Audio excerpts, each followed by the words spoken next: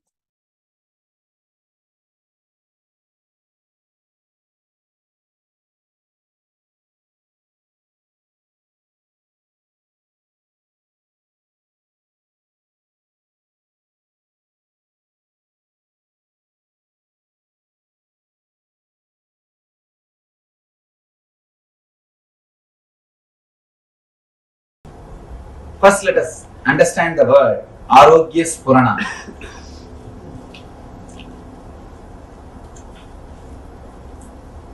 Please understand, you may think you are a great seeker, but you are seeking only well-being inside your being, inside your space. Be very clear, you do not know anything else except a peaceful feeling or a blissful feeling. That's all. Whenever that happens, you say you had a spiritual experience. So whatever you think as God, meditation, religion, spirituality, everything is nothing but peaceful or blissful feeling inside your being. As of now, we are not ease with ourselves. Some reason, I can say social conditioning or torturing yourself. The initial level society teaches you. After that, you yourself master the technique and torture yourself. This goes on till you completely destroy the body and mind. We continuously abuse the system. You have security alarm system for your house. You protect your house so much, in which hardly you spend 12 hours. Maximum in this country, you spend only 12 hours in the house. Even if you don't have work, somewhere you move around. Hardly 12 hours only people spend average in their house. For that, you have so much of protection mechanism, alarm system, and so much of cleaning and everything. But you reside in the body 24 hours continuously, but you don't have any alarm system. The only alarm system is pain. Pain is the only alarm system. But the problem is, when alarm system goes on, you work only to switch off the alarm. You don't enter into the house and see where the thief is. Why the alarm is ringing? We never go and find the root or the reason why the alarm is ringing, why the pain is happening. All we try is put some painkiller and stop the pain. It's like you just switch off the alarm. That is not going to solve the problem. If you just switch off the alarm and next day when you go, nothing will be there. Please understand, we don't have any alarm system except pain. But whenever it comes, first thing we resist the pain. We do not understand the message delivered to us through pain. Whenever pain happens to you, there is a message for you. It is just an alarm. Look into the message. What exactly the pain is trying to convey? What exactly the pain wants to tell me? What exactly I need to learn from the pain?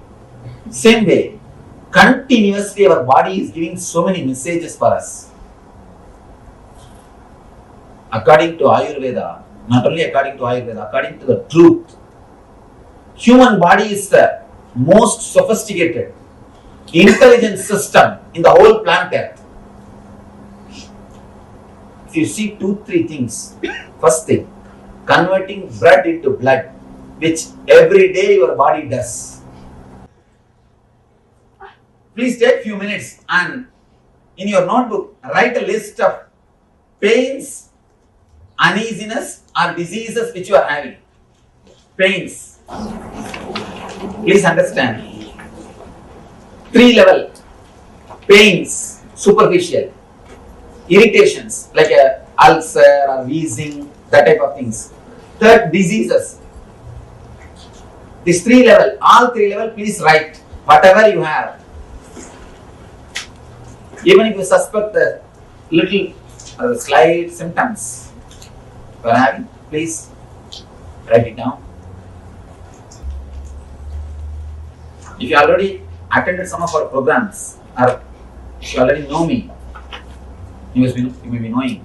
Whenever I make any statement, I take responsibility for that statement.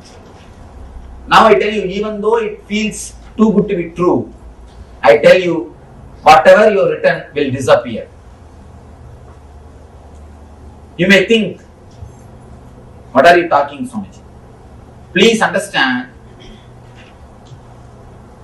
whatever you think as disease, whatever you names you may give, pain, disease, irritations, uneasiness, everything has got only 2-3 roots. Just 2-3 roots in your system. Because we do not go and touch the root, because we do not handle the root properly, we continue to struggle and suffer. I am giving you this statement, and not only that, when I say, I take the responsibility of that statement. I take the responsibility of that statement. All I request is, just try to put your best or your maximum energy into this meditation, maximum effort into this meditation, and just few tips which I am giving you. Try to imbibe in your life, nothing else. First thing, we are going to work on our body to remove the unnecessary toxins. I have to use the word toxins because I don't know any other word. In Sanskrit we call them dosha. In English I don't know any other equivalent word. Basically the dosha is because of the imbalance of vata, pitta and kapha. These 3 energies. Alright, I'll just give the meaning. Please understand the concept. Understand the concept, then you will be able to understand. Because there is no exact translation. It's all the words I am using are from Ayurveda system. The exact translation words are not there. Even the Ayurvedic books, English books, they use the same word only. They just give the meaning and they use the same word. All these 3 are responsible for our body functioning in a balanced way. Same way, all these 3 are only responsible for all our diseases. All our diseases. When we work on these 3, whatever we have inside the body, it can be completely healed. It can be completely healed. One more thing, when we work on the vata and pitta and kapha, even your bone structure will start healing itself. If somebody has got bone problems, even that will start healing itself. Because bone also is continuously created our body. Don't think you have the same bone structure. Continuously body is healing itself. Continuously body is altering itself. Continuously body is doing the repairing work. Because it is intelligence. Let me explain once more. First 10 minutes. Shake the whole body. Shake the whole body. So that your body will become liquid. Next 10 minutes, let all the irritation come out. Third 10 minutes, sit silently and witness whatever is happening in the body and in your mind. It's the initial preparation technique. I'm preparing you, tuning the body to enter into the deeper level things.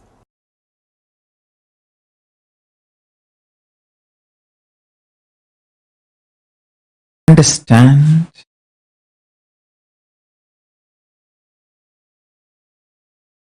in reality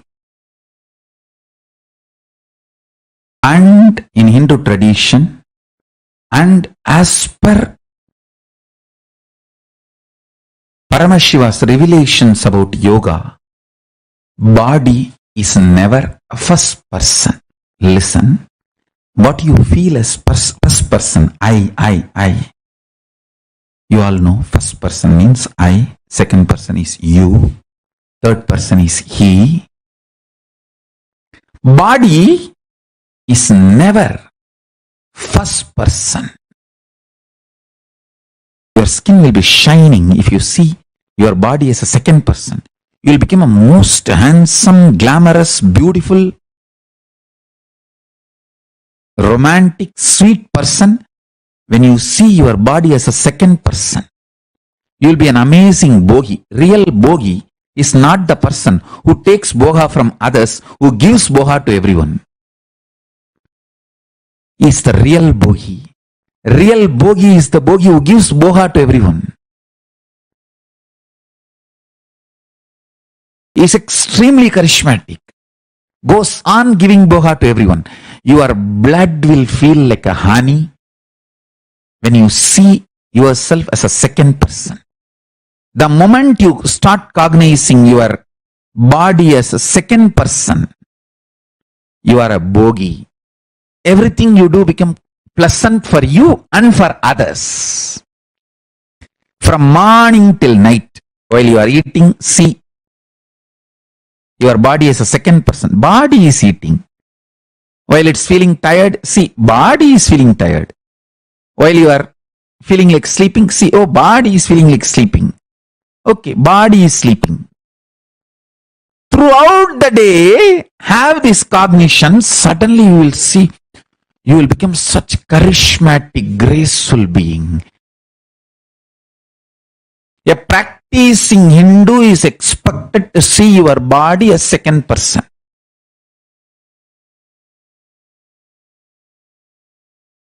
Practicing yogi should cognize body as third person, not even second person. If you start cognizing your body as the third person, you will manifest all kinds of possibilities. Extraordinary yogic fiats. You will not have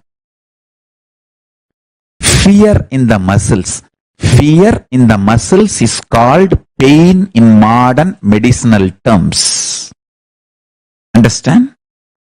Bhaya in the muscle memory is pain as per modern medicinal system. If your muscle memory do not have bhaya, it just will do anything it wants.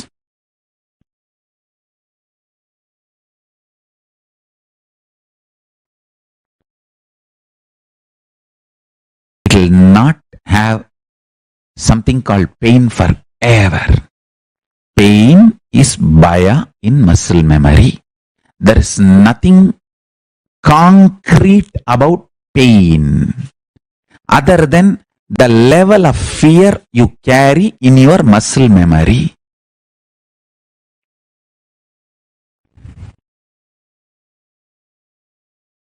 Please understand.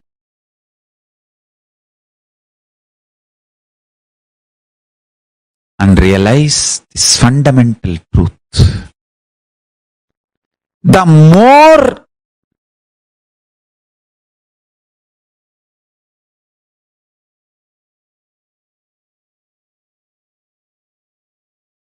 you move higher towards the powerful cognitions, the more bioenergy gets flooded, infused into your body. All kinds of extreme yogic fiats starts manifesting in you. Yogic possibilities starts manifesting in you when you treat your body as third person. All that the archery powers Arjuna expresses. Next, seeing body as fourth person. What is that? Listen, if you see your body as a first person, you are a bogi, sick. If you see your body as a second person, you are bohi. If you see your body as a first person, you are rogi, sick. If you see your body as a second person, you are bogi, person who enjoys and gives pleasure. Very pleasant person, always pleasant, giving pleasantness to all. If you see yourself as the third person, if you see your body as the third person, you will be yogi, manifesting all the yogic fiats, yogic possibilities. If you see your body as the fourth person, what is fourth person? Means cognizing all bodies are your bodies. You can spontaneously, simultaneously operate all bodies through your will or free from the will while you are operating the body you are holding. Just like the body you are holding, how you can operate simultaneously, spontaneously, you can operate all the bodies all the time. That is what I call incarnation. Understand? If you see your body, if you cognize your body as the fourth person, you are an incarnation. The Meenakshi Sundareshwara's body is an incarnation body. They were seeing their bodies as fourth person. Then you manifest all powers. Whoever manifests powers for those few seconds, when you manifest powers, you are in the state, you see your body, you cognize your body as fourth person. Understand? If you can read through others' third eye, if you can manifest powers through others' body, those few chanas, seconds, you are in the space of fourth person. That is how you manifest powers. Whoever manifests powers through other bodies cognize themselves as fourth person for those few seconds. Understand? Understand? Yoga is all about raising yourself next level. From the first person, move to the second person. From the second person level, move to the third person. From the third person level, move to the fourth person level. That's all is yoga. Yoga, as per Paramashiva, is helping you, supporting you, step by step to move from the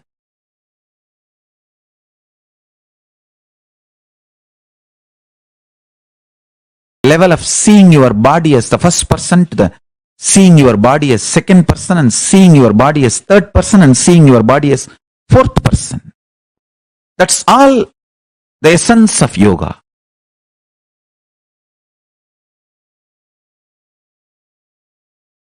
Now, I'll make you understand experientially not only your patterns, the way you think about you. I have some more references for you.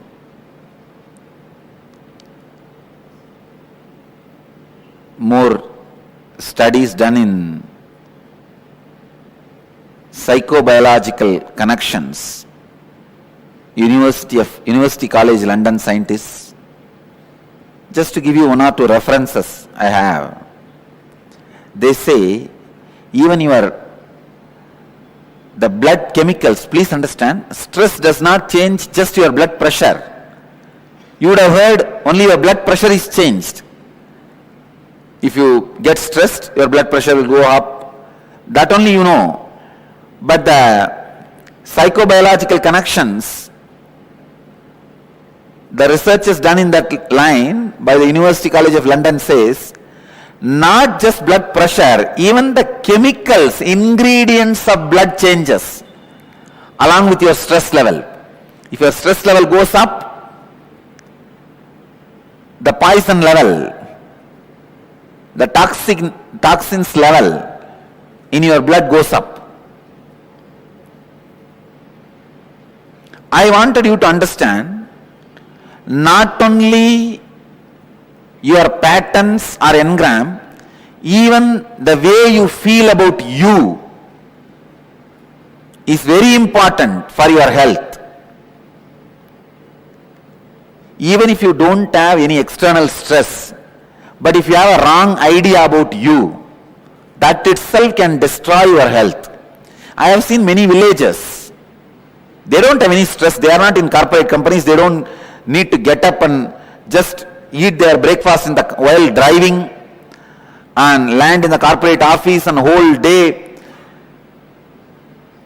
get kicked by the boss, and the evening come back and just sit in front of TV for 1 hour and fall asleep. No, they don't live that life. Many Indian villages still retain their innocent life. Morning slowly they will wake up around 9 o'clock, come and sit in the village tea shop and drink the tea and talk the whole politics and story, everything till 12 o'clock. Then slowly 1 o'clock take bath and go around and see the land, the agriculture happening, come back 7 o'clock and sit in front of TV till 10 in the night, fall asleep. There are people, even they fall sick and they also don't live long because the concepts they carry about themselves, the ideas they carry about themselves. So pen down all the guilts you have related to physical health, mental health, your efforts to breaking the engram, but you failed. When you fail, naturally guilt comes. Guilt becomes a strong engram and does not even allow you to do the effort once more. If you fail twice going to the gym, after paying the gym, third time you will never pay and you will never start. You will never plan for even taking the step because that guilt is there. So pen down all those guilts and major pains you experience in your life related to health. Physical pain, mental pain. Many times you even does not even want to remember about your body because you have some guilt, pain associated with it. And then worries you have related to your health. Worries are same like fear. Fear is little strong, worry is little superficial, that's all. Come on, please pen down. If you are not even able to find where they are, no one can help you. And I cannot get into you and find, only you have to find. I can only help you to break it.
Nityanandam, very beautifully, Swamiji explained to us about what is this Arogya Spurana, how the belief we carry about us directly influence how healthy we are, whether we are healthy or not.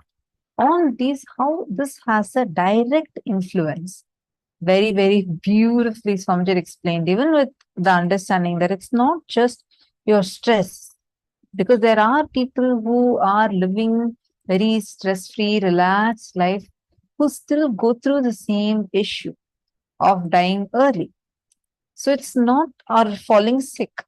So it is not really just the stress levels. Of course, stress levels do matter, but it is not really the stress or the lifestyle. Well, all these might be important components. The idea you carry about you is the main culprit here. Sometimes just changing the idea that you have about you. I know it may seem like very, very small, like what is this? Like the ideas I carry, just the cognitions, can they matter so much? Yes, cognitions do matter. And the ideas, that's what actually we're going to be doing right now in this exercise. I request you all to listen intensely and to be able to, if any of you have any questions, right, you all can ask. Feel free to ask, because this concept that we are learning is too important. Ready? Let's understand. All the male participants, can I request you all to post a message in the chat if you are listening? Because I see very, very less messages. I request you all to post if you're listening. Okay, thank you. Understand the ideas that we carry about ourselves are so important. That is what Swamiji said, right? Sometimes the cognitions that we are holding on to, maybe you were afraid about the health. You saw everyone around you falling sick and everyone are struggling, especially during pandemic time. How many of us would have faced that, right? Especially if you have not known Swamiji during the pandemic time, you would have gone through that intense fear. Srinitya Krishna Priya is asking, how do you get into the second person and the third person? So Swamiji explained to us about how anybody who cognizes their body as a first person, means that you cognize as a first person, then you will be a rogi, deceased. Anybody that cognizes their body as a second person means, like how you say, right? Someone who you know, but they're still yours, your own. Then you will be a bogi. You'll be very pleasant, giving bogart to others. You will be a very pleasant, sweet person, and you will just be giving pleasure to others. When you cognize body as a third person, like you're completely unclutched from it, then you will be a yogi. Yogi, and including manifesting powers. When you cognize your body as a fourth person, you will become enlightened. Literally, you will, because you'll start having so much of confidence, not just to do what you want through your body, but you will start feeling that oneness with every single person around you. And you will have the ability and power to play with the world through any other bodies. You're understanding? This is what Swamiji had revealed. Now you're asking, how do you actually get into that second person, third person? Second person means, first, whatever you're doing, start seeing your body as another person that you are taking care of. Right now, you feel, like when your body is hungry, you feel you are hungry. Start saying, my body is hungry. oh, my body is starting to feel sleepy. Same way, seeing your body as a third person. Actually, in Gurukul, that's the way we speak. Like right now, I'm saying I, me, mine. But in Gurukul, generally, like normally, how we talk is, oh, Ma Tattva Priya. My name is Ma Tattva Priya. So actually, I will not say that I am hungry. I'll say Ma Tattva Priya is hungry. So where even in the very name, identity level, the body level, and every level, we are just distancing ourselves away from our body and us. It's a very powerful practice. When Swamiji used to talk to us, Swamiji used to also talk like this to us. Swamiji will say, Swamiji will address himself as Swami. And that's how Swamiji will talk. Even with us, like with the Gurukul kids, especially whenever Swamiji comes and has like a small, I shouldn't even say group meeting. It's like just all the kids gather around Swamiji, and Swamiji will be like talking to each one of us. And that time Swamiji will be talking all these in a very casual way. Still remember how very casually Swamiji explained the whole concept of Advaita to us. Swamiji once came to a Gurukul, and like our class, I think about at that time about 10 of us, 10, 12 of us were sitting and doing group studies in our classroom, and we were like all sitting in a circle and studying. And Swamiji suddenly came into the classroom. Swamiji was like having like Swamiji just came. He was having both his hands on his hips. He just came, peeped into our class, and Swamiji smiled. And Swamiji went out. And then Swamiji called all of us. And we all went and sat around Swamiji. 10, 12 of us were there. And Swamiji just looked at the pillar that is there right in front of Swamiji, and a flower that is there right in front of Swamiji. Swamiji actually sat in the Gurukul corridor, and Swamiji was talking to us very casual way. Swamiji explained to us how any subject can be completed and can achieve its completion only when the concept of Advaita, oneness, is added into it. So, like the way how Swamiji brings up the Gurukul kids, it's completely different. One very powerful technique, not like a lifestyle practice Swamiji is given to us, is to call ourselves as a third person. Ma Tattva Priya wants this. Ma Tattva Priya avoids wanting this. This is the way we will talk. Now, for the sake of the program, we have changed to like, to talk to the participants, we say I, me, my. But this was never our language. Like, it was actually quite difficult for me to start saying like me, I, my. So it will be like when, let's say now I want to say that, oh, my body is not feeling well. So I'll actually be saying, Ma Tattva Priya's body is avoiding to feel well. Already there's a distance. It is almost like I'm talking about someone else. When the distance, see, usually when you have a problem as your problem, you'll be finding it so difficult. You'll feel like I don't have a solution. However hard I try. Same thing your friend has. Like, hey, what is that? It's just this some silly problem. This is a solution. Come on, go do it. Am I right? Krishna Priyanaya, you understand what I'm saying? For us, whenever it's like if it is a third person's problem, it's much easier to give solution. That's why they say free advice. Like there are too many people to give free advice to people. Like, because it's so easy when you are unclutched from the situation, you are not part of the situation, you find it much easier to give solution, you find it much easier to solve problems, but it doesn't stop there. You actually become a yogi.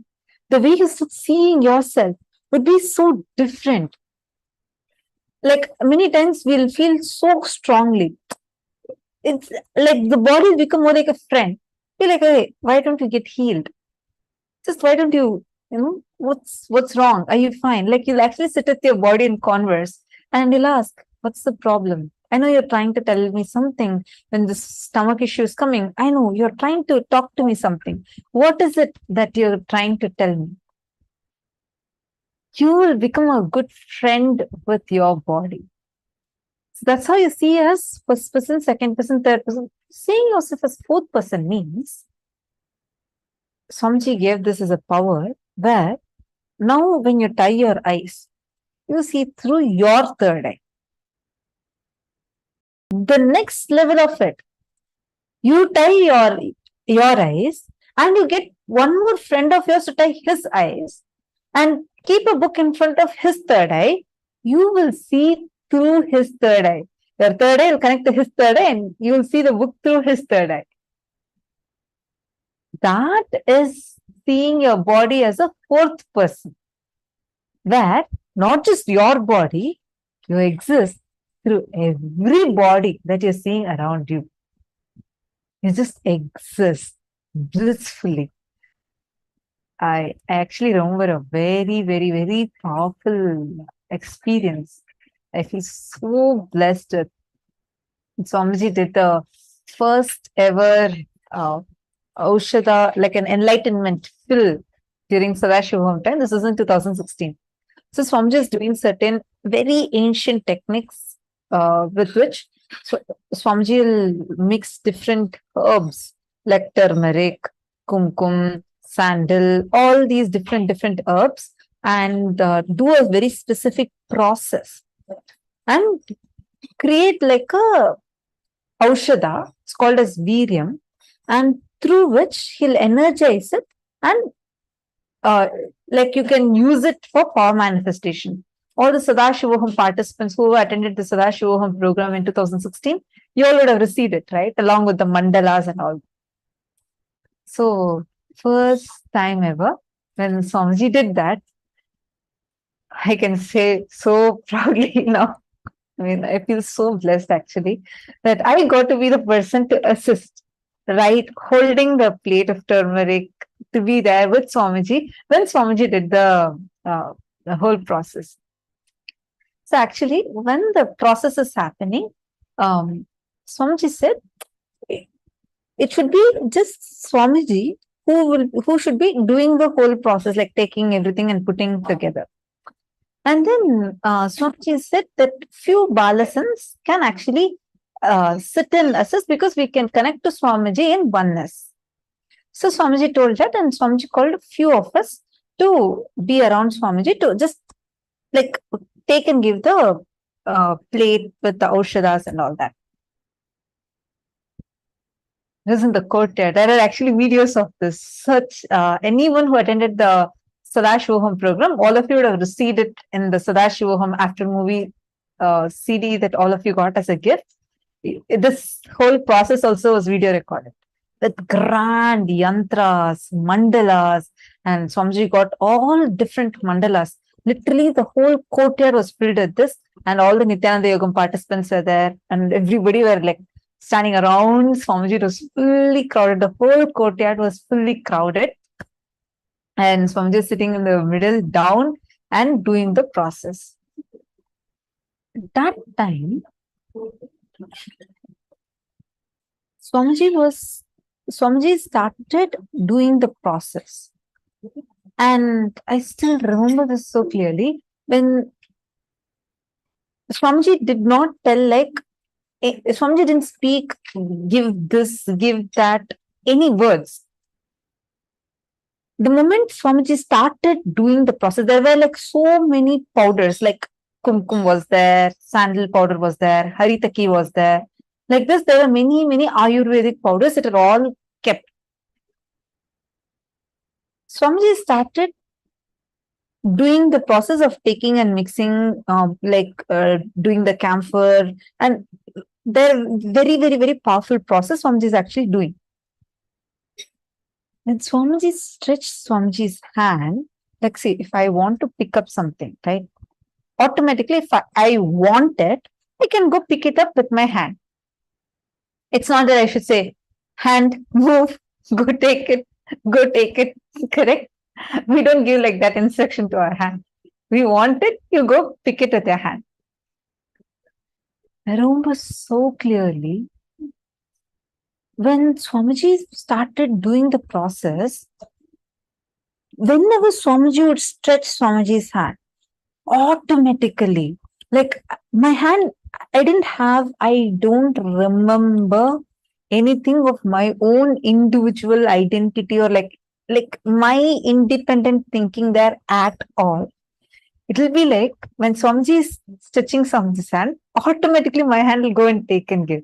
Same thing with all the balasans, whoever Swamiji is initiating during this process. All of us, exact powders that Swamiji wanted, each one like automatically your hand, your body itself, our bodies are like moving, taking and giving. Towards the end of the process, Swamiji said that all of us experience that intense oneness where, because Swamiji did not feel that each of us are separate individual bodies, we all at that few minutes, all of us experience that intense oneness. Literally, where Swamiji is operating, using our bodies as instruments to move those asanas. That is seeing yourself as a fourth person. Actually, I cut short the whole experience into like very small, just explain this one concept where not just operating from your body as you, but your consciousness existing in multiple bodies and moving the way you want it. It was actually a very, very, very powerful experience. At one point, it went like when the process is happening, we could not even hear any other conversations or anything except for what words Swamiji heard. Those are the only words we all could hear. It was much more than what we can, like, normally how we all have our own thinking, our own thoughts running in our head. At that few minutes, nothing, none of this even existed. It's just too powerful. Sri Krishna Prem is asking, can we switch in any person or do we need to step by step, second person, third person, fourth person? See, you can start with third person also directly. Second person, third person, fourth person doesn't need to be the order. But if you want to start cognizing yourself as a fourth person, you first need to start cognizing yourself as a third person. Only from there, you will be able to start cognizing yourself as a fourth person. It is not a step-by-step process. It's simultaneous. And for that synergetic happening to happen, you need to already start unclutching from your body. Only then you'll have the cognition that, yes, this body is alone not me. This body is also mine. I am this body also. I am not just this body. I am this body also. So there is a component of me which is much more than this body. You all are understanding? Okay, let's first do the exercise Swamiji has given to us. The definition of health is that if we are able to tolerate our boundary, we are healthy. There's a beautiful saying in Taoism. When the shoe fits, foot is forgotten. When the belt fits, belly is forgotten. When the chain fits, neck is forgotten. When we are healthy, we forget our body and the boundary and do not think that we need to maintain the body. That is the definition of the real optimum health. Now, we all are going to do this exercise. The exact exercise from Jike, look into your life and describe in detail first the major fears you experience in your life related to health, physical, mental. Like, oh my God, will I die faster? Oh my God, will I get diabetes? What will happen if I lose my mental health? Like this, whatever fears you have, major guilts, you keep trying, struggling to break a particular pattern. You know if you eat this food, it's going to be harmful for you, but you go ahead and eat it and then again you feel guilty about it. Third, the major pains that you get. both physical and mental. Fourth, the major worries you carry. Now, take a few minutes and please start penning them down. Do this exercise intensely. This is the main important step for you to experience optimum.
Hope all of you got enough time to write down.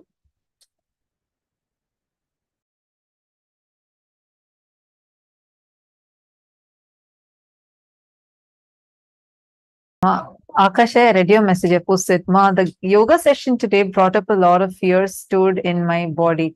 I also realized I carry much more guilt than I was aware of. It seems the yoga prepared me for the session today.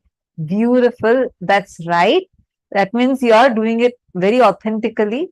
Let me tell you, Aya, every session, let's say every day yoga is important. Yoga with 12 components is available only here in the most authentic form. Otherwise, normally yoga will have not more than 2-3 components. Either there will be asana, pranayama, that's all. Very rarely few mantras will be chanted, but nowhere 12 components of yoga, which all of us follow and authenticated by the scriptures. It's only Swamiji who has revived it and made it available completely for free for humanity.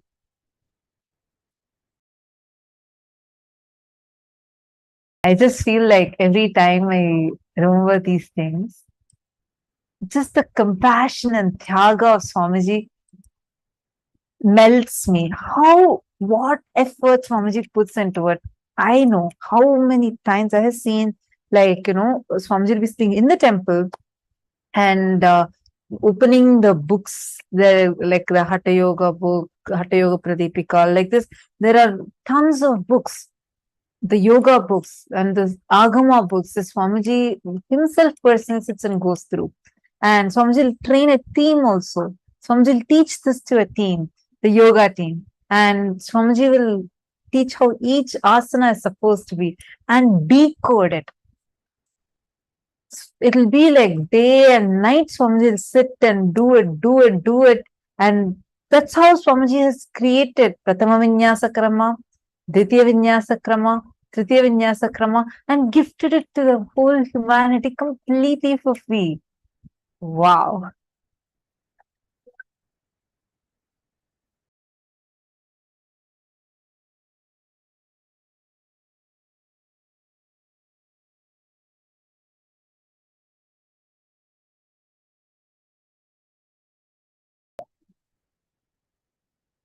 Yes, good. I'm happy that each of you sitting and writing down intensely. Very good. Now, all of you see whatever we are writing down, where you are understanding the worries, fears, guilts, pains that are stored in you about health, physical health, and mental health. Moment you list it down, how many of you are feeling? Just writing it down itself is giving you so much of clarity. How many of you are feeling that? Today, Swamiji is going to be liberating all of us from all of these powerless cognitions that we are holding on inside us. So now, let's all move to the next session, an extremely powerful session on the science of Kayakalpa. Let's listen to the revelation now from Swamiji.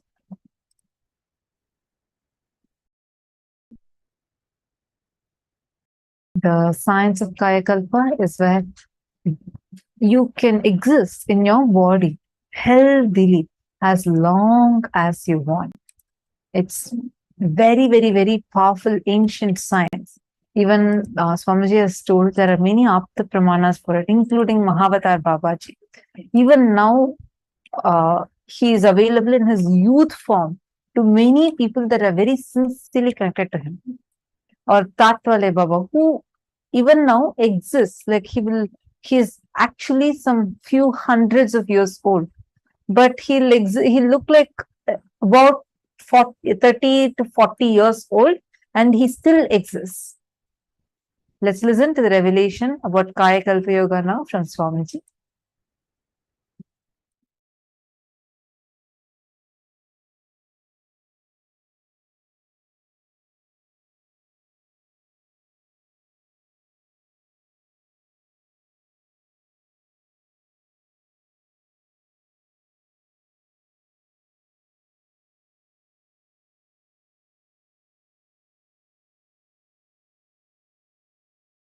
The sacred secret science of Kayakalpa is Paramashiva's message directly from Kailasa to the whole humanity, to the whole world today.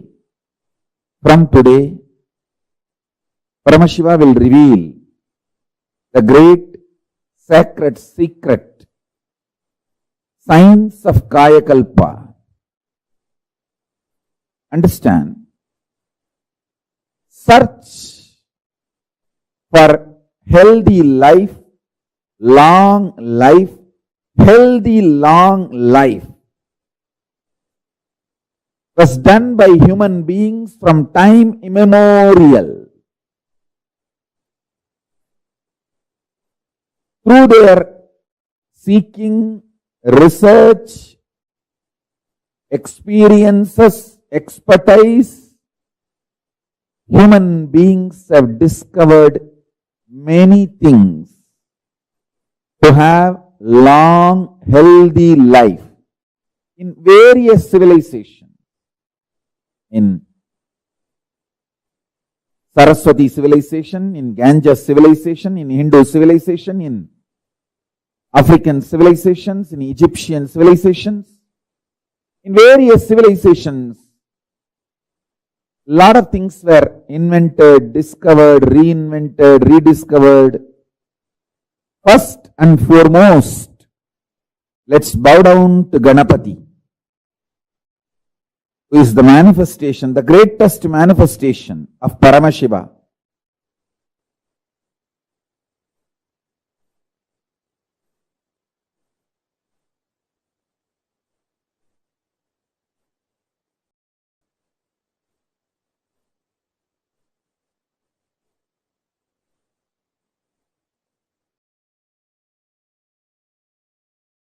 Listen.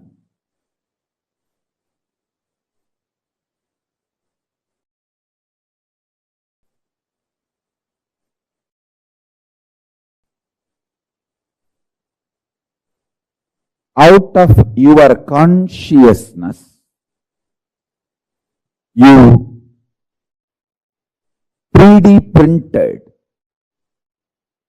consciously 3D printed this physical structure, Annamaya Kosha, breathing structure, Pranamaya Kosha, mental structure, Manomaya Kosha, cognition structure, Vijnanamaya Kosha,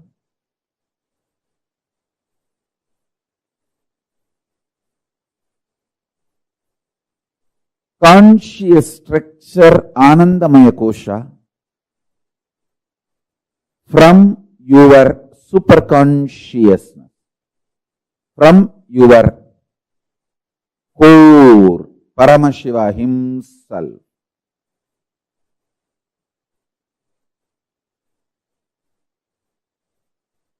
Understand? Because you printed, you have powers to reprint, alter, evolve, rejuvenate, rebuild any part or fully.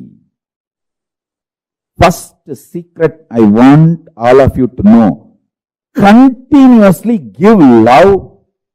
You will live long, healthily. Listen to this first secret. Love everyone. Go on be loving as many people as possible, as many things as possible. Expand your zone of love. Expand your space of love. I tell you, love is such powerful energy. When you give the smile and love,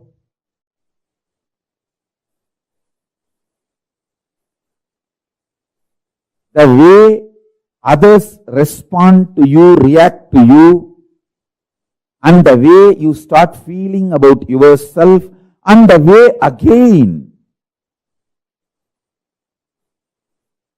you experience you, and the kind of chemicals and hormones you release inside you, and the way you feel secure about yourself and others, it just becomes virtuous circle. Listen carefully. Giving love to yourself, giving love to others, more and more people, more and more situations, more and more beings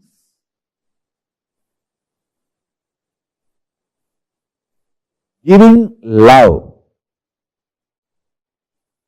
taking intense decisions to enrich world, enrich others, Tyaga.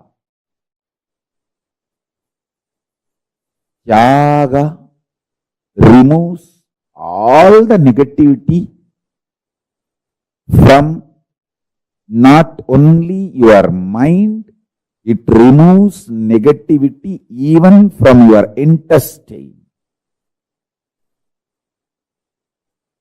The parasites, microbes from your intestine gets clean. Gets clean. When you start smiling at people, loving people, giving security to people, making people feel secured about you, with you, around you,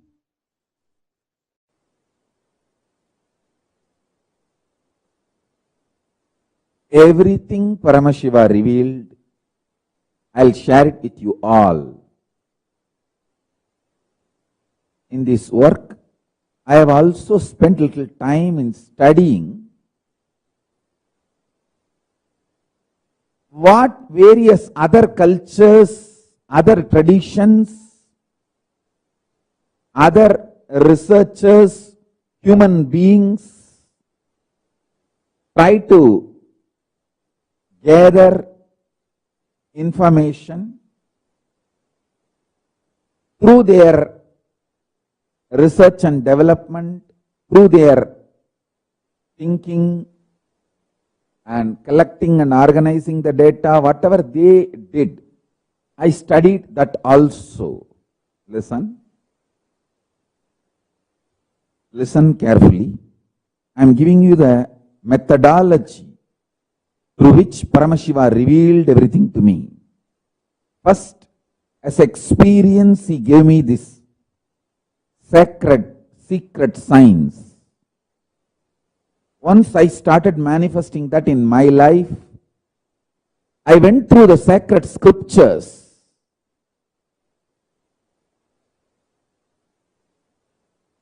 In which Paramashiva has documented this knowledge.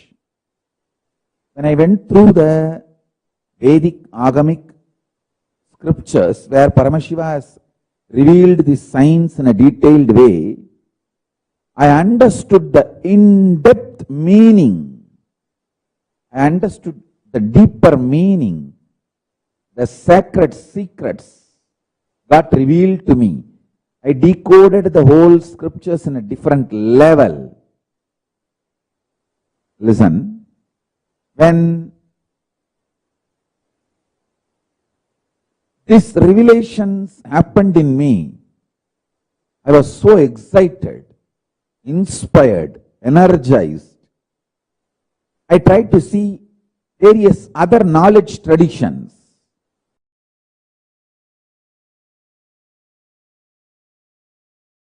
Kayakalpa yoga is fundamentally the science of Jiva Samadhi, Swarupa Samadhi and Jiva Samadhi. See, Jiva Samadhi means you can decide when you want to leave the body. You can live as long as you want, 100 years, 200 years, and leave the body when you want. And when you leave the body also, it will not be dead. It will be like a living, like how Paramahamsa body never deteriorated. There was no signs of death on Paramahamsa body. Paramahamsa is one of the greatest incarnations. This Kayakalpa yoga. This science is to achieve the Jiva Samadhi. Means when you leave the body, the body will not be dead like a normal person. You will sit in Samadhi, you will stop using the body, but the body will be alive. Like that you can sit in Samadhi for 200-300 years also.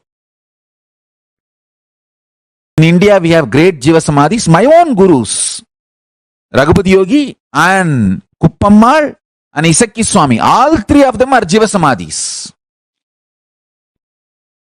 I have seen with my own eyes. Isakki Swami, after he left the body, 3 days after that, we took the body, and when we were putting him in the Samadhi, just automatically his legs got folded and got into Padmasana.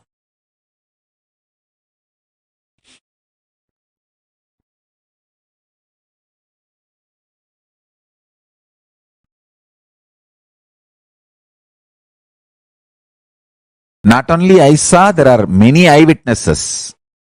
Even now in Tiruvannamalai they are there. All of them saw that. It happened in open place.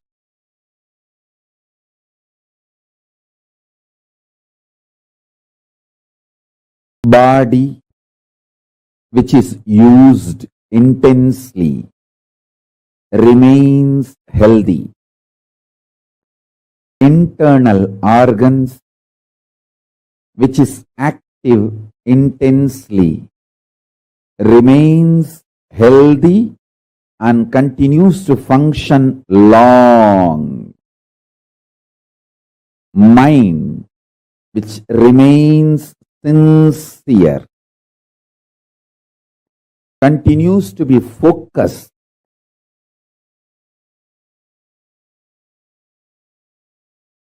on the goal of life. Consciousness naturally, spontaneously, simultaneously, listen to this word, spontaneously and simultaneously manifest through all these three layers: mind, internal organs and body. All these three.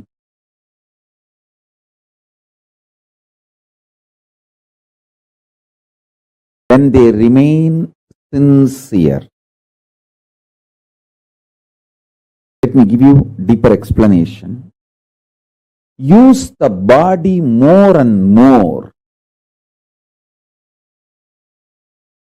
You will be very healthy, energetic.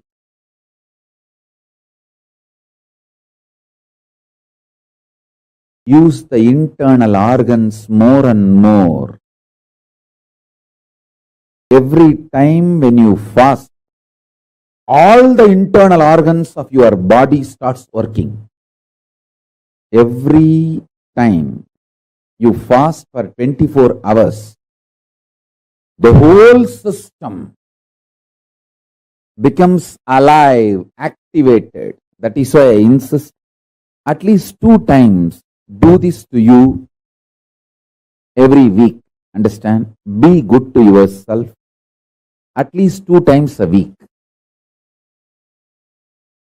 That's the best pampering you can do to you. Anyone who wants to live royal life, listen.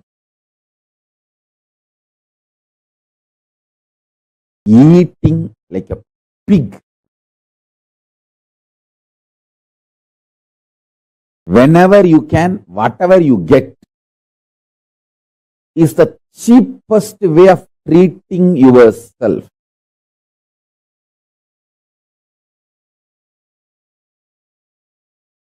Listen.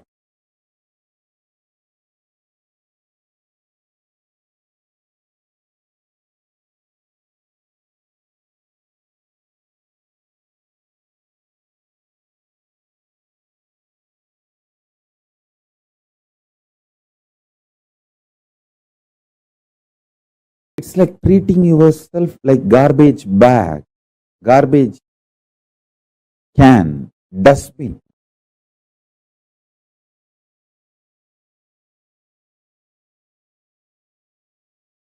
Once in a week, treat yourself good.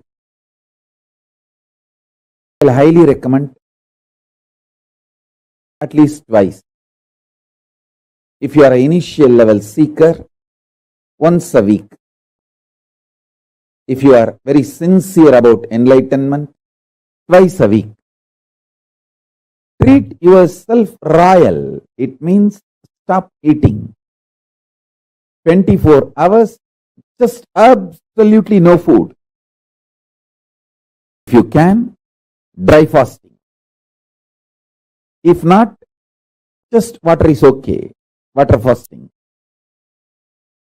All your internal organs will become alive. As I said, the best food for your body is what is already gathered and stored inside your body. Allow the body to eat itself without giving food from outside.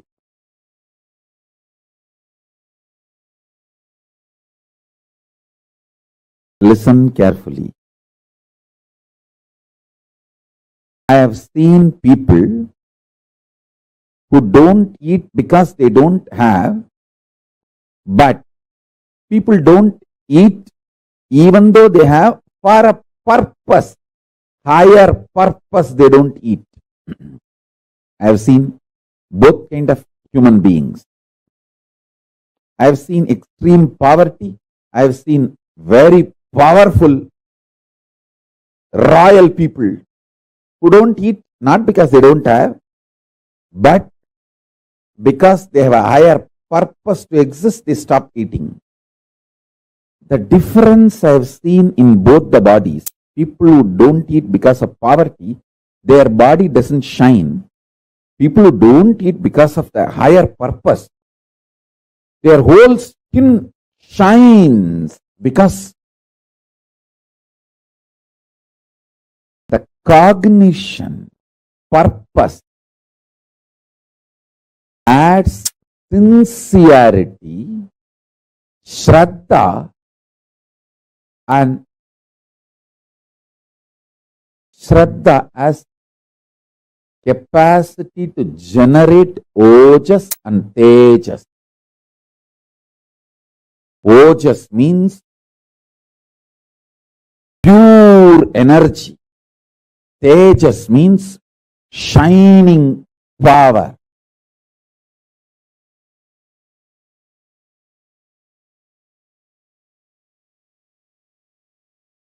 I am actually giving you the secret science of Kayakalpa. The food, when it is physical, your longevity and health reduces. When it becomes liquid, your longevity and health increases. When it becomes just pure prana, your longevity and health increases much more.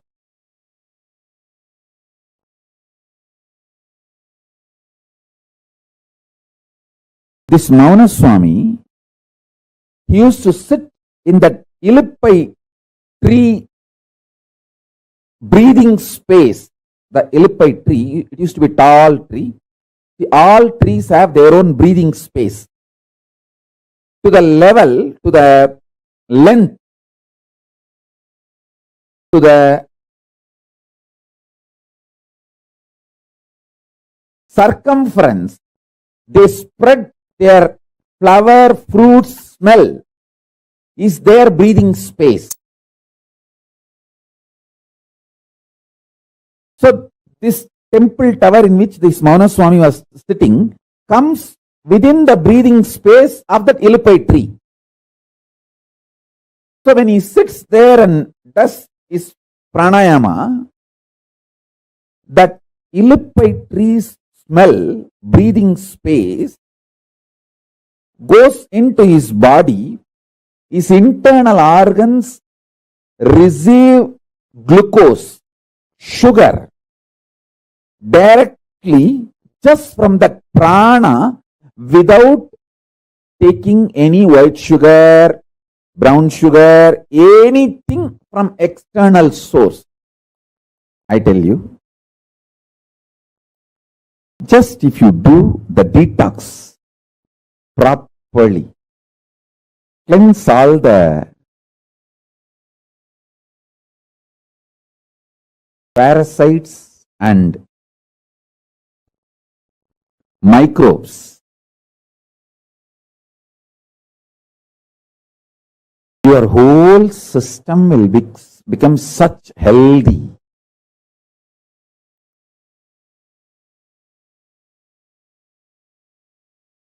Ishvara has given me a very sacred secret about biochemistry of Turyatita. Listen. Rasavada, alchemistry science mapped to your body is biochemistry science. Biochemistry of Paramashivatva. I repeat these words in Tamil because I heard it in Tamil from him. Kabam uyir kabadappa kolayarukka uyir kolayarum. It means the kava energy, kava component of the vada pitta kapha doshas. In Ayurveda there are three doshas, vada pitta kapha. The kapha dosha, it's an energy also if you know how to use it. This kapha dosha will destroy the life energy. There's one more word he used, kolai. Kolai, that word has two meanings. One, mucus. Another one, coveredness. He said, the mucus in you will make your consciousness covered. When you become covered, you start thinking there are multiple people in your life and there are multiple people paying in your life, and you start continuously blaming others. Understand? Blaming others is the quality of the covered. Even if others are attacking you, if it is reality, even if it is fact, taking responsibility and solving the problem is courage. Whether others are attacking you is your imagination or fact or reality, taking responsibility for it and solving is the quality of courageous being. Blaming others, cognizing others, putting the responsibility on others is cowardness. In Tamil, there is one word, kolai. that word has two meanings. One mucus, another one coveredness. My guru told me, Kozhai uyirkozhayappa. Kozhai uyirkozhayakkum. It means, I'll give you the gist of what he transmitted to me, what he blessed me. As the biochemistry of science of waking up to Turyatita. If you practice this science for 1 month, 2 paksha, we can make the samyama, Turyatita samyama. For 2 paksha, do this alchemy. Avoid all food related to kapha and mucus in your body. Mucus free food. Understand clearly. All the coveredness of your willpower, see, your willpower experiences coveredness in 3 levels. 1, not feeling powerful to manifest what you want. 2, not thinking through, planning or acting. 3, strongly feeling your opposite powers, opponents, other than you are extremely powerful. It may be persons, situations, places. All of them are extremely powerful. They may overpower you. The intense fear. All these are definitions of coveredness of will. When your will collapses into coveredness, these are all the experiences you manifest. I tell you, too simple.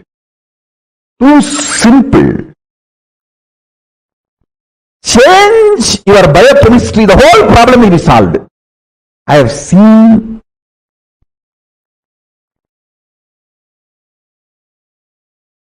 when I applied my Guru's words in my life, I have seen this in my life. Whenever my disciples obeyed me and used these methods and techniques, I have seen them going through amazing transformation. You can make it like a Pauranami to Pauranami or Amavasya to Amavasya.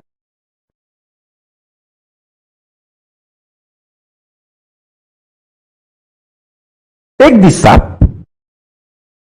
Eat only fruits, vegetables, spinach.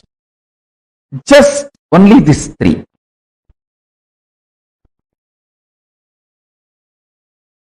No grain, no animal products like a milk or honey, nothing else. Just these 3 fruits. All fruits okay. All vegetables okay. All spinach okay. 1 month, just this diet. Listen carefully. Mucus is not something which affects only the activity, functionality of your lungs. It goes and settles even in other vital organs and starts making the fat accumulation, inflammation. For fatty liver, mucus is the first reason. Fat, you see, inflammation in your liver and fatty liver, mucus is the first reason. Then fat gets built. That's secondary. I have a very powerful natural recipe to cleanse all the inflammation, mucus, kapha from your body. Just take 5 pieces of garlic and quarter spoon turmeric powder, all organic, half spoon jeera. I can project this recipe. I am projecting this recipe. 5 parts of garlic, quarter spoon of turmeric, half teaspoon jeera, boil in water. Crush all ingredients in mortar and pestle and drink at night. It can really detox you. I will say this is one of the nectar for Kayakalpa.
What Swamiji revealed in this session about Kayakalpa, there are hundreds of evidence in Hinduism how people have manifested the science of Kayakalpa, literally manifested the experience of living for eternity.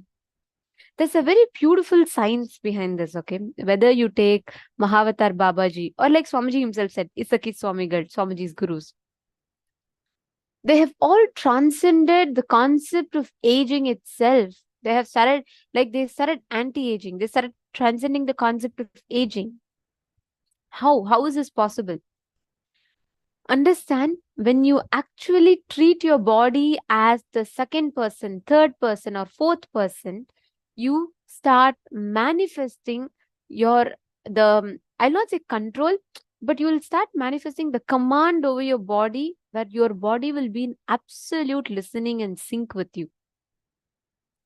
You will not have the struggle, nor you will have any issues. You will not have any pain, suffering pertaining to, oh, I'm not able to handle my body, I do not know what to do with it, I don't know how to heal it, take care of it. Yes, jeera is cumin seeds. Ma Jayanti.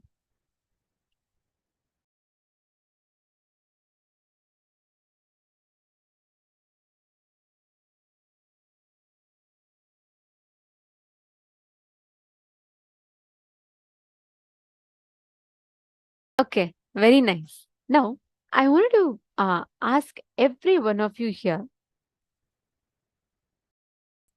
how many of you have experienced or had this experience where sometimes when you tell your body completely listens to you? Have any of you experienced it? Like, for example, you will just tell your body, you know what, this time it has happened like this, it's okay, but I'll take care of you, but can you please heal faster? That is what is treating your body as a third person, which means you talk to your own body and it works 100%. It works like completely, fully, 100% right. You know, there's a very beautiful incident that experience that completely changed my perspective about body. Because from my young age, I always had this thing where every few days once I have to fall sick. And I started building it as a habit. Like, for me, getting viral fever was normal. For me, going to hospitals were normal. Like, the doctor, the doctor was my very close friend of mine. That's how it had become. After I joined Gurukul, right, one thing that I didn't initially, I never liked from a young age was waking up early in the morning. So I never really liked it. And it was a struggle for me to wake up early in the morning. And as soon as we joined Gurukul, that's the first thing. Every day morning, we wake up and do yoga at 4 a.m. And we wake up before that and we shower. So it is like, and we shower in cold water. I was very, very new to Gurukul and I had no context of any of this. And I was like, oh God, I don't want to do this. I don't want to wake up. But that I had a pattern of developing sickness whenever didn't want to wake up. Whenever I wanted to bunk schools, I used to develop sickness. I used to actually get fever. And that particular day after I joined Gurukul, also something similar happened where I decided so strongly that I don't want to get up. Like, first day, second day, I was like, I managed badly.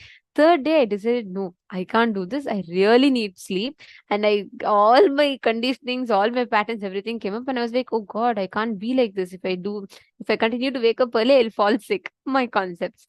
Okay. And then I decided so strongly that I have to fall sick. Like, I can't do it. The next day morning, I actually had fever. I had about 1 or 2 fever, like high fever. And of course, the moment kids unwell, the teachers come and immediately check and take care. So the person came and checked. I had 102 fever. She immediately, the Gurukul principal called me. Okay. She wanted to talk to me. And when I say principal, the concept of principals in a typical school and Gurukul is entirely different. So our principal, which was Madhvait and Rishadit, they were like more like our parents. So they used to have play with us and everything. It was very different. So Madhvait called me and she asked, I still remember that conversation so well. She called me and she said one thing. She said, when I went to her, I went with the expectation. Typically, normally when you're sick, what do people do? They say, oh God, you're sick. Don't worry, take rest, take paracetamol, sleep, make sure you're very comfortable. No problem. If you don't go to yoga, it's okay. That's what I thought, right? So that's why I had even developed fever. And I thought, okay, she'll also say, she's feeling very sorry for me and she wants me to rest and all that, whatnot. And when I went there, she asked me one thing. When she looked at me, she asked me one question. She said, How, without your conscious permission, how can fever enter your body? Right? So she asked me, why did you give permission for fever to enter your body? I was like, what? Permission for fever to enter the body? I have never had anyone look at me and ask that question ever. Like, nobody, never anyone tells you, the body is yours, which is very true. Then how can fever come in the body? I was so shocked. I was like, nobody has ever asked me that question. So I was like, I stood there and I was amazed, shocked, surprised. Then she beautifully explained to me. She said, you are the owner of the body. Swamiji tells nothing can happen in the body without your conscious permission. When you are allowing fever, that means you're telling yourself that you are powerless and something else can have power over you. That's the only reason fever enters you. Then she said, look, if you don't want to go for yoga, I totally understand. Let's talk and resolve it. I'll address whatever problems you have and let's try to fix it and work it out. But don't develop fever. Don't tell your body to become powerless for it. I was like, oh my God, isn't it so true? All these years, I have been allowing my body to be taken over by something, taken over by some foreign body, right? Which comes and causes fever in me. And nobody ever looked at me and asked this question, how can you let fever come into your body? This very question was so different for me. Then she said, I will give you medicine, okay? But before I give you the medicine, I just want to tell you one thing. Medicine will heal your fever, but if you decide, you can consciously empower your body. She explained to me and she said, as Swamiji's daughter, how can you have something in you that will make you powerless? Then I was like, yes, how can I have it? She said, all right, I'll give you 1 minute. And she started a stopwatch, a timer in her phone. And she said, in this 1 minute, if you are able to heal your fever, heal.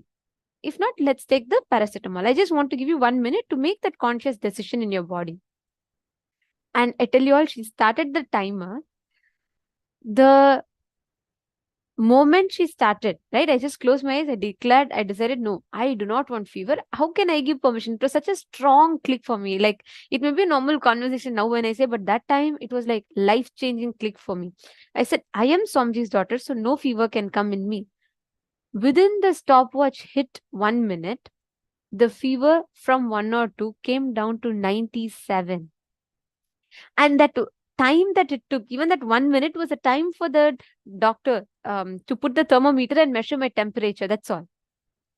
My fever reduced completely from 102 to 97.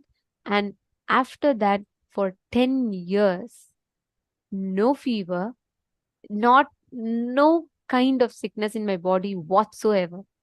I never had something called sickness in my body. That is the power of decision. Like, when you treat your body as second person, as third person, this is precisely what happens. You can actually talk to your body and your body will listen to what you say. The whole space, the whole experience of your body, how you experience your body will be entirely different. Understanding? If your body you have the ability to consciously listen, try this. Next time you feel, how many of you have the pattern where continuously if you try to break some eating habit, but suddenly something happens and again you keep falling back to it? Like, you really want to cut down on your eating, you really want to cut down on some things, but you always feel like automatically you get pulled back to it. How many of you have this problem? Could you all put in the chat? Like, let's say you want to really stop eating sugar. Somehow you again and again get pulled into it. Somehow you want to stop eating those extra potatoes.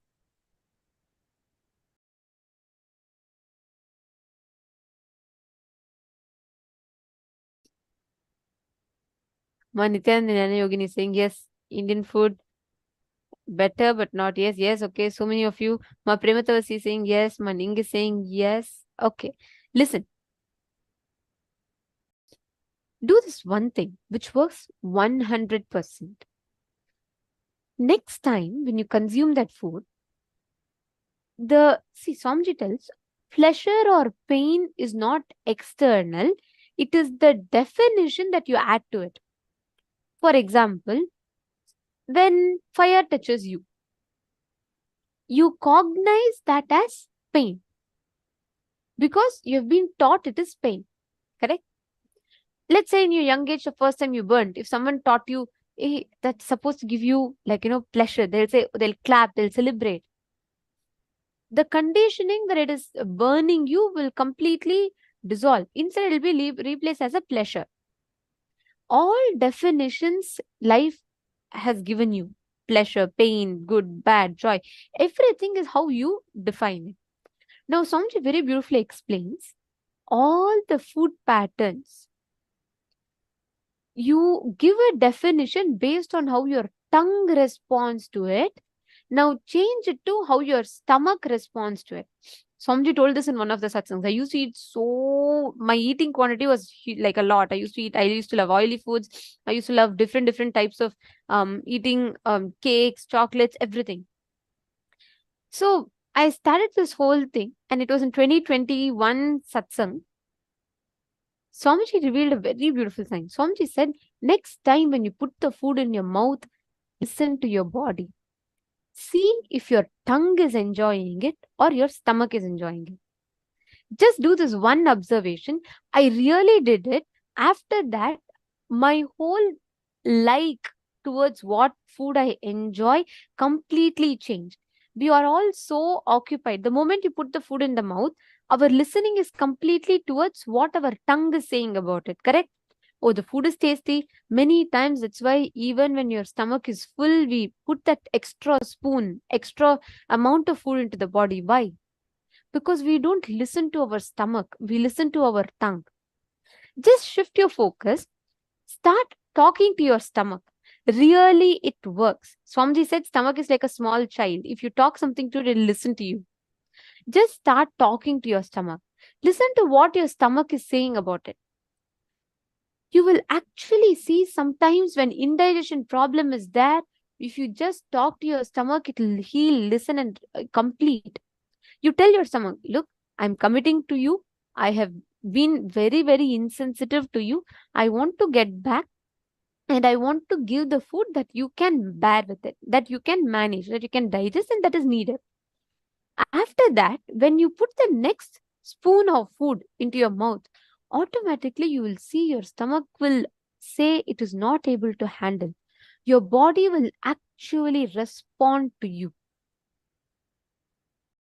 Like Swamiji said, Science of Kayakalpa is nothing but your ability to see your body as third person and fourth person. Fourth person means what? Experiencing you're in everyone. Experiencing everybody is in you. Third person is treating your body as a third person. Like you treating your body, speaking to your body, treating it as another person.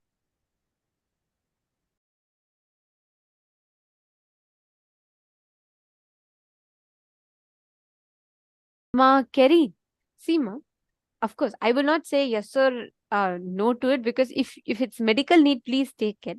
But what I would say is, all of these are conditionings that we add to it.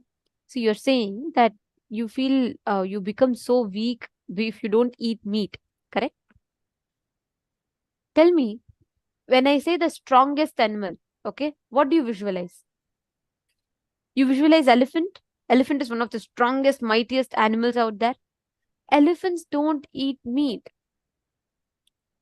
See, our body by nature does not need meat. There are enough proteins that you can gather. But if you actually, I understand. That's why I'm saying, like, if the doctors have told you continue, you please take. I'll not say no to it. I'm just telling, but there are different perspectives that in life that you can add to it. The reason why we all get addicted to something, or you start believing that you can't live without it, is because you are deeply conditioning yourself to believe that, oh, if I don't consume meat, I cannot live. Actually, all our addictions from this it's rooted in liver. When your liver is having toxins, Your liver has the ability and power to addict you to something. That is why the moment you detox your liver, your addictions will just simply drop. Many addictions, the moment you detox and cleanse your liver, lot of addictions will just melt away.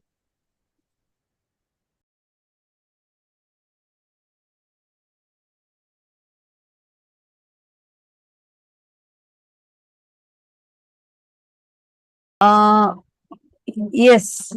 Sorry. Lev, sorry, I'm trying to pronounce your name. Lev, L-E-V-H-M. And I hope I'm getting your name right. Sorry, you posted saying my stomach is hungry because I just decided to start fasting. See, at that point, you decide more stronger to fast. That is actually, if you do it as an offering to your Ishtadevata, it'll be very, very, very easy. When we do it as our own fasting, saying that, oh, I want to do it for my health or this reason, that reason, it'll be a war with ourselves. But the moment you just do it as an offering, like a vrata, a fasting for this particular deity, like Sundays, you fast for Swamiji, and Monday, you can fast for Paramashiva, and Wednesday or Friday, you can fast for Devi. Like this, there are specific days, Monday, Friday, and Sunday. Monday for Paramashiva, Friday for Devi, and Sunday for Swamiji. You can just offer it as your offering of devotion and do it. You will simply see it will become too easy. Whenever you do it for Swamiji, at least from my experience, I've always seen, like, I'll not even feel hungry. There are so many times, like, I cannot think normally that I will be able to do dry fast, where I'm fasting even without water. I cannot think of it. But whenever I think, okay, today is Sunday, and then like I'm doing it for Swamiji, I've seen I won't even feel thirsty, forget about hunger. Swamiji will just take the whole thing away, like you won't even need to struggle. Can we take vitamins if we fast? Yes. The supplements that you want to take, if you are doing 1 day fast or 2 days fast, then it is different. Like if it is a solid, avoid as much as possible and take it when you're breaking the fast. But if you're fasting for a prolonged period and you want to take the supplements, you can take it. The supplements are okay to be taken even when you are doing the fasting.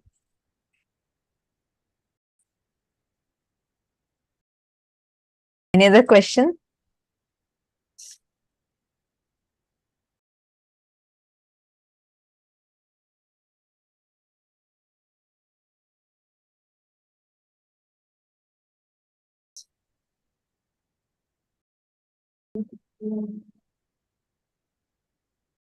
Okay. Pavanaya, you're asking, so it is the set of cognitions we carry that determine our person. Jiva, Jagat, Ishvara. Not just it determines your person, it determines your experience of the world, your experience of God. The cognitions you carry about you, the cognitions you carry about God, the cognitions you carry about world, each of these affect, influence, and determine the experience of the other. And you have also posted, so is it just the cognition level we are different, where in our logic level and cognition level, we are different from Swamiji. The logic level, length level, it is like you draw a circle, right? The two ends, you and let's say the logic of Devatas, it's like completely different. The distance is too much. And in breadth level, it's like, you're coming a bit more closer. In the depth level, little more closer. Same way, time, little more closer. In space level, we are one and the same. We all are connected in the dimension of space. But I mean, even this right now to say, what Swamiji revealed, right, about that whole explanation with parallel universe and how Swamiji is our own future enlightened part coming and talking to his own deluded past part, which is us.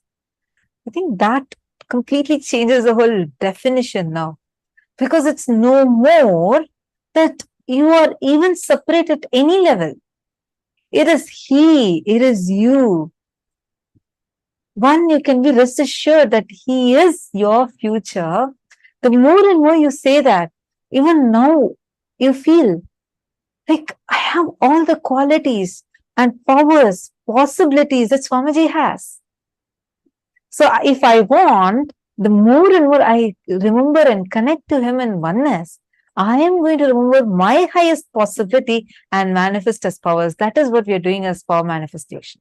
It is like, instead of you having to go through the tapas, the kind of sadhanas, the struggles, ups and downs that you have to face before you realize your ultimate, just through a wormhole, which is what is the initiation, where he just bends space and time and just enters inside you. And he's telling you, wake up, you are me. He's not here.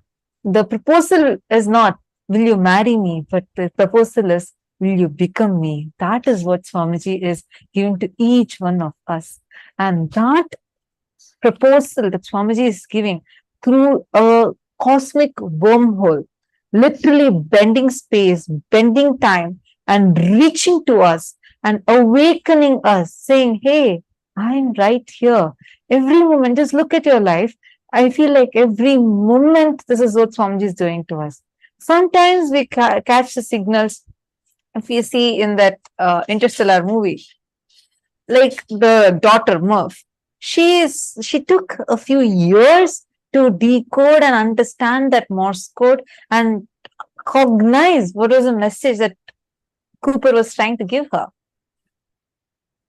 Now we need to understand, if we just map that to our lives, we'll understand how many ways Swamiji is continuously trying to awaken us to who we are, which is Swamiji. Oh my God. Even to say that is just so amazing, right? If you start cognizing this, chew it, like you all have to do a Vakyartha on it.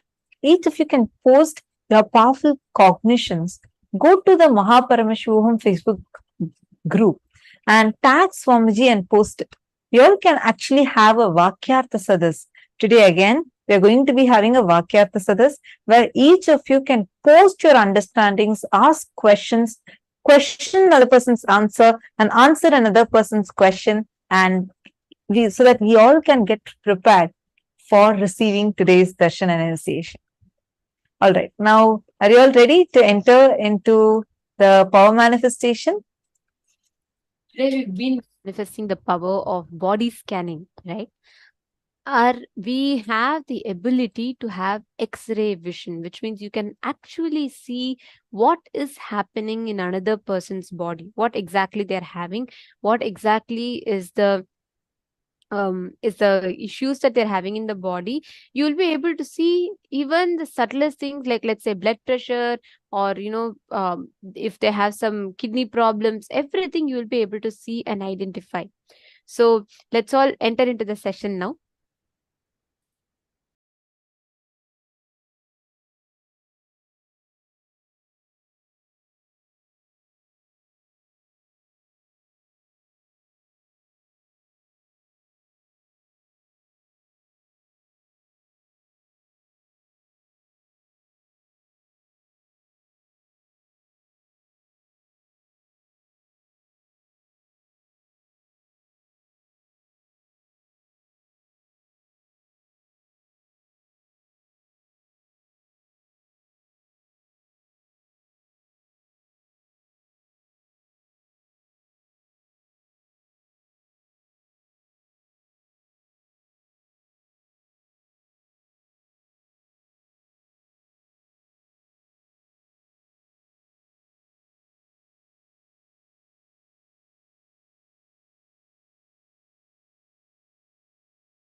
Now, let us all enter into the power of body scanning. The moment we say body scanning, right? What exactly does that mean? What does body scanning mean? How do we manifest this power? This is what we are first going to be understanding.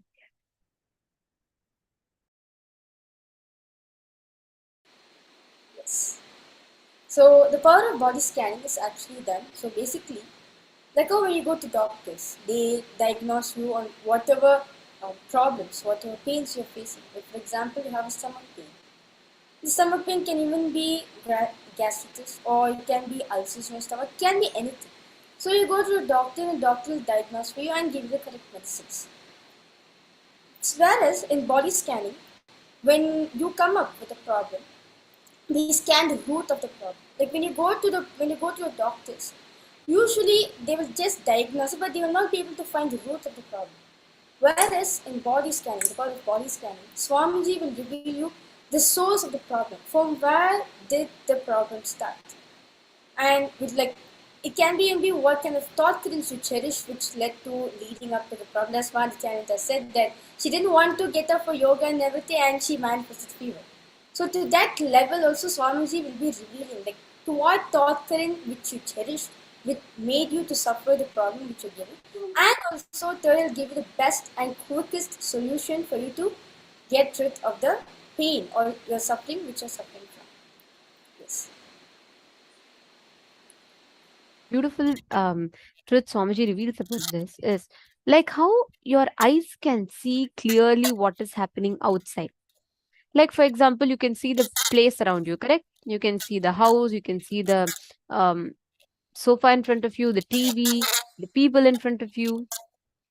Similarly, your eyes can go inwards. Swamiji tells our eyes can see 360-degree this way and 360-degree this way, both. Vertically 360-degree, horizontally 360-degree, both ways. Our eyes have the capability to roll back and look in. The moment you're able to scan your own body, what is exactly happening within your body, you will know precisely what's happening in another person's body. You'll be able to scan and identify. And what do we mean by when we say body scanning?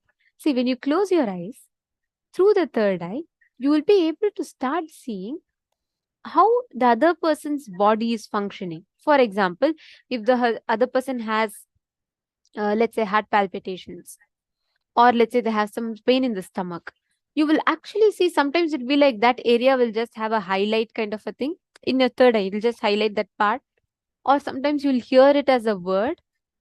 You will clearly see what is the exact issue that they have in the body. And not just identifying it, you will also be able to heal it. I had a very beautiful experience pertaining to body scanning. I had once went to meet person and I scanned their body. And when I scanned, I actually saw that that person had no idea of what is power manifestation, everything. And for the first time, we were meeting them. And he happens to be a very renowned director in Bollywood. And he had a kidney stone, all right, and he had not told anyone about it. And he had just then diagnosed the whole issue. When I did the body scanning, I was able to precisely see in my third eye the exact dimensions, the height, the how big the kidney stone is, the size of it.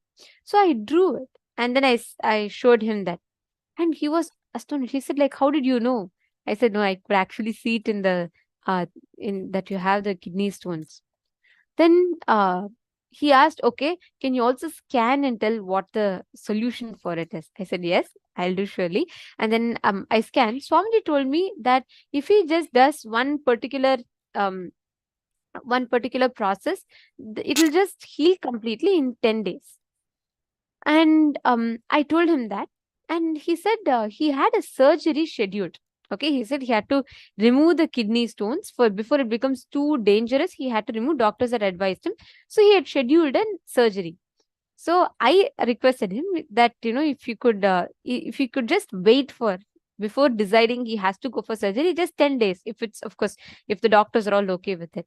Then he was saying, he was very, very skeptical about it in the beginning. He was like, are you sure this is like something, it's not a small thing, if it is going to cost my health if I make a wrong decision about it. So I said, no, I actually can see that your kidney stone is not as serious as it is, and it will really heal in 10 days. The exact solution that it will work. Then he said, okay, I will see, and let me see how it works. And he was not sure, but since I saw a scan and saw exactly the stone that was there, he said okay, he would try.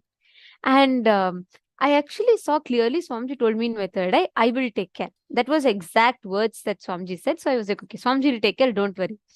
And in about 15 days or so, after the scan, there were other programs and everything, and suddenly I got a call from this person, and he was almost in tears. Okay, he was like, I could actually hear him tearing up.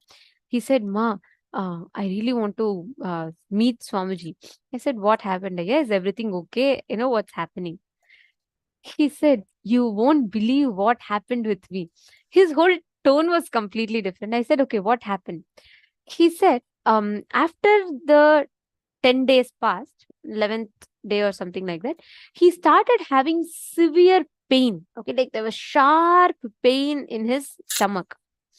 And his family members were concerned, and he said that his family members told him, you should have not listened to that kid, and you should have not like postponed your surgery. You should have simply gotten your surgery done. See, all this is happening like that. And he was so concerned. He was really like concerned that he made a wrong decision.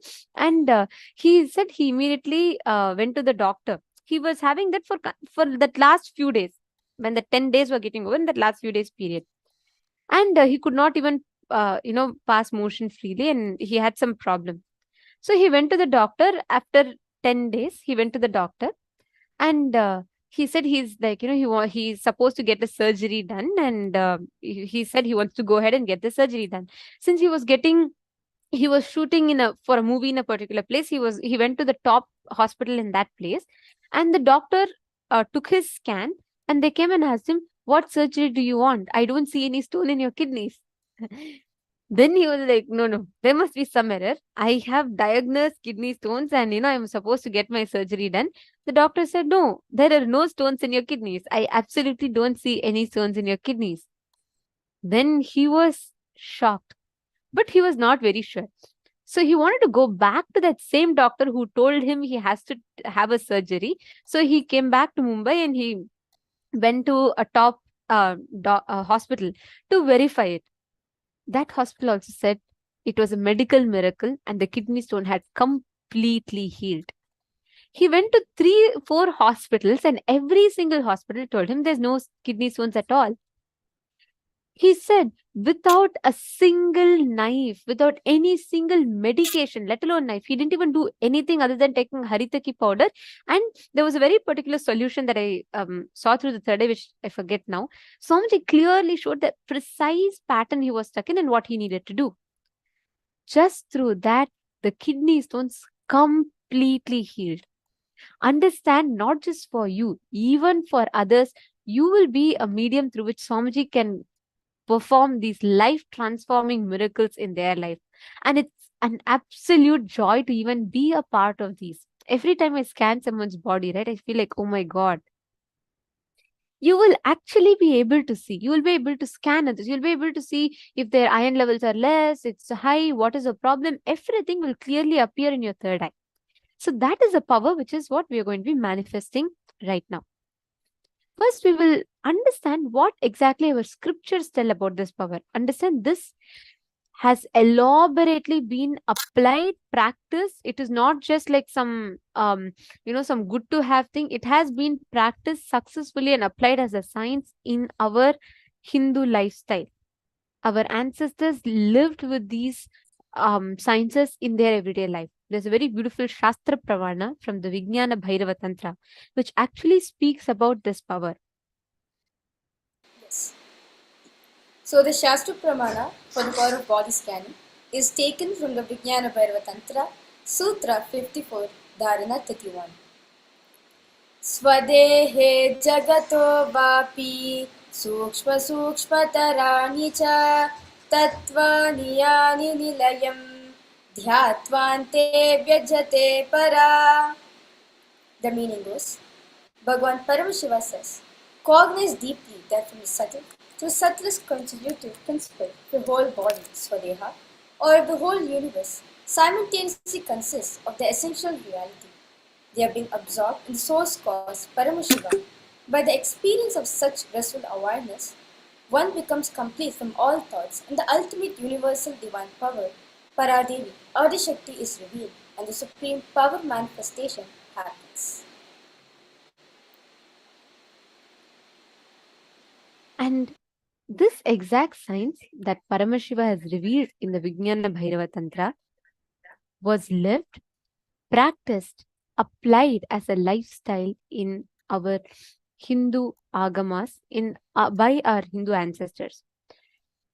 In those days, we had no CT scans, we had no fMRIs, we had none of these modern machineries. But how were our ancestors precisely able to identify what exactly is happening in a person's body?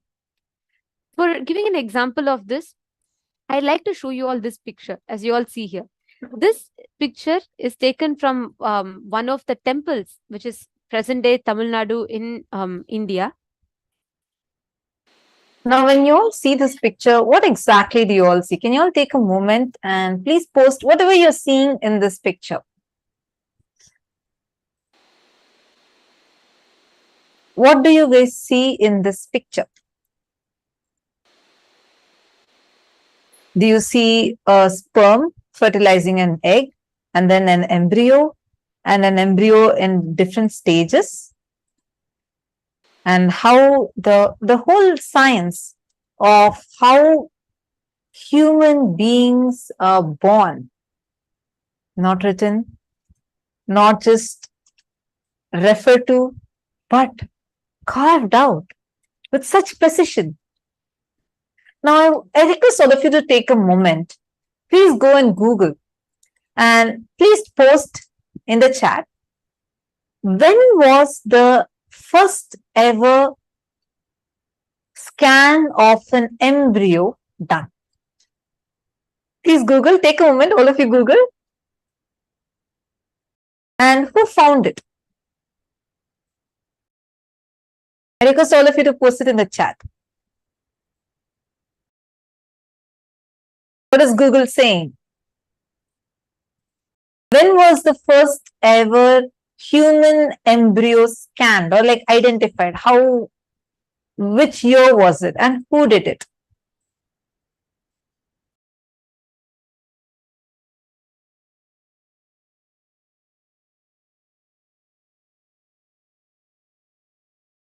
You see it in 1990s?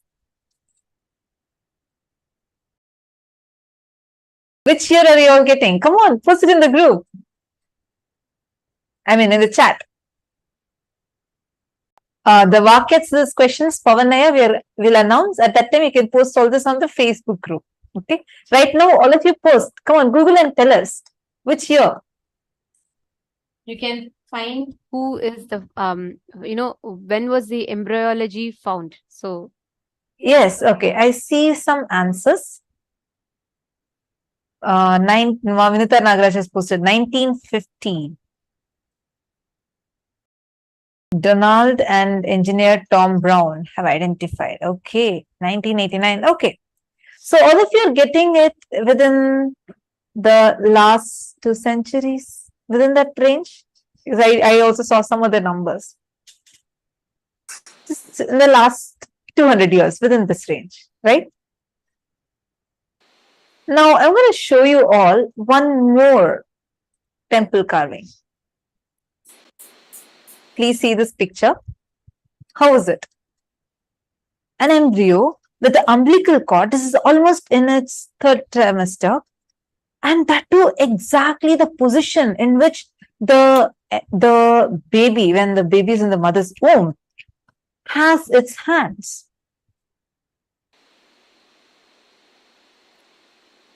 How were these discoveries done?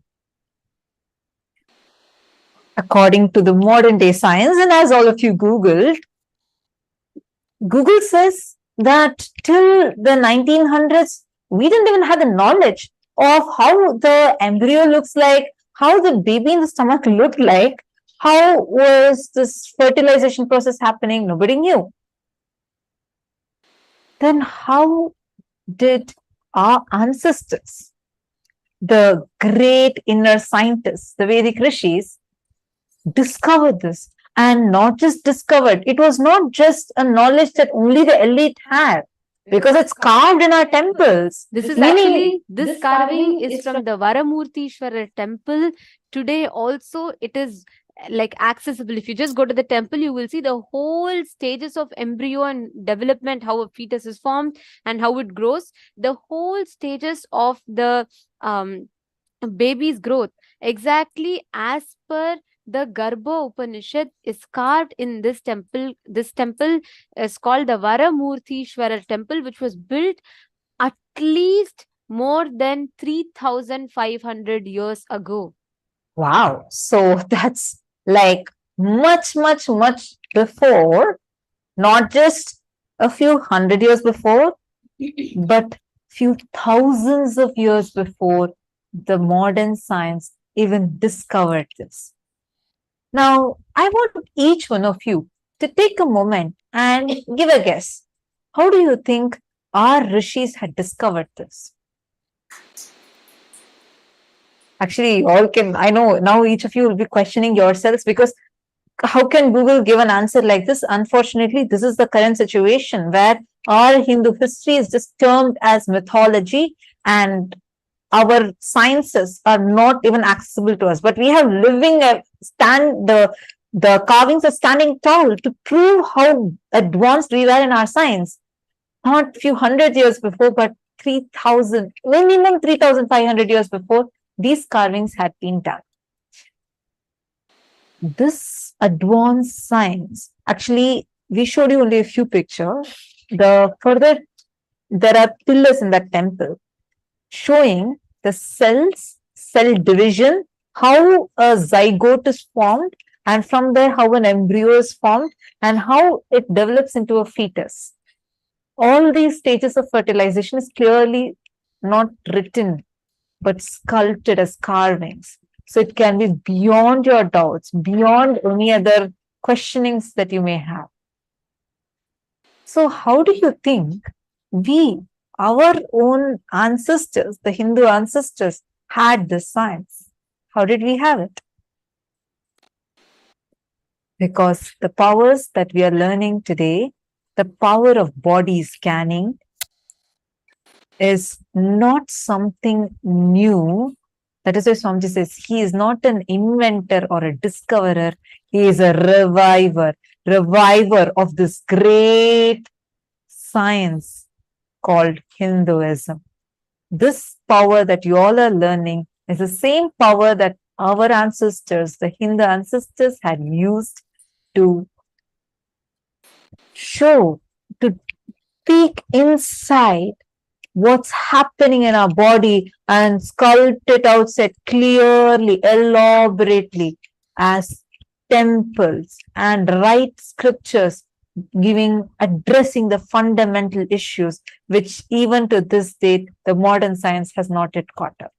And that power that the rishis had, the ancient inner scientists had, is what Swamiji has revived and giving to all of us, where at the comfort of our homes, we are able to simply manifest the power called as body scanning.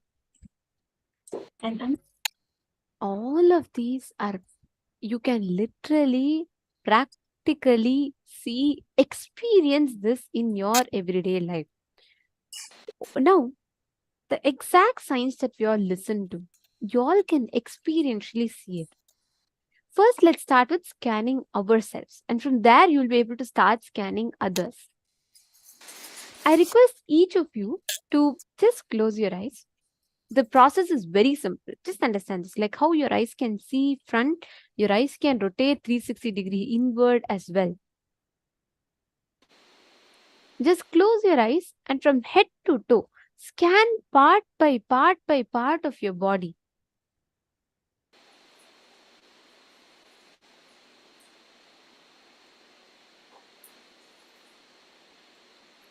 So now all of you can sit straight with your head, neck and spine in straight line. Keep your body posture straight and close your eyes. Connect to Swamiji, like in however form you want to. Connect to Swamiji. Visualize Swamiji in your third eye or in your Anandagandha. Chant Mahavakya intensely. Om Nityananda Paramashivoham. Om Nityananda Paramashivoham. Om Paramashivoham. Om Nityananda Paramashivoham. Om Nityananda Paramashivoham. From your head to toe, every part of your body.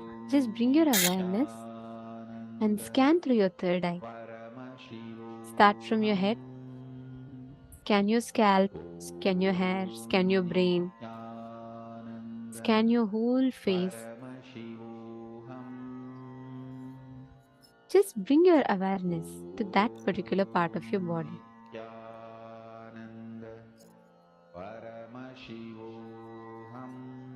Sit straight with your head, neck and spine in a straight line. Please close your eyes. Manandeshwari, Makareen, I request every one of you to close your eyes.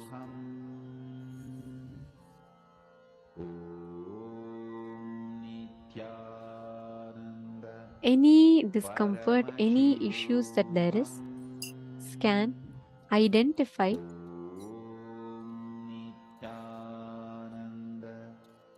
Move from your head to your face. Scan your eyes. Scan your nose.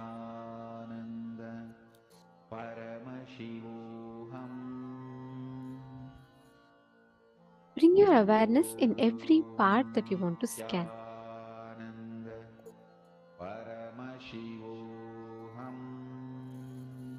Sometimes if there's an issue, you will see the exact issue, or you will see like a red highlight, like a laser light kind of a thing. Your body will highlight. Your third eye will show it to you in different ways, whatever problem is there. Just connect to Swamiji.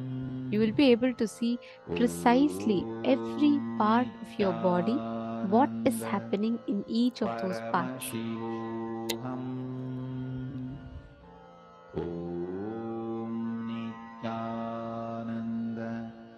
Paramashivoham. Om Nityananda Paramashivoham. Om Nityananda Paramashivoham. Om Nityananda Paramashivoham. Om Nityananda Paramashivoham. Om Nityananda Paramashivoham. Om Nityananda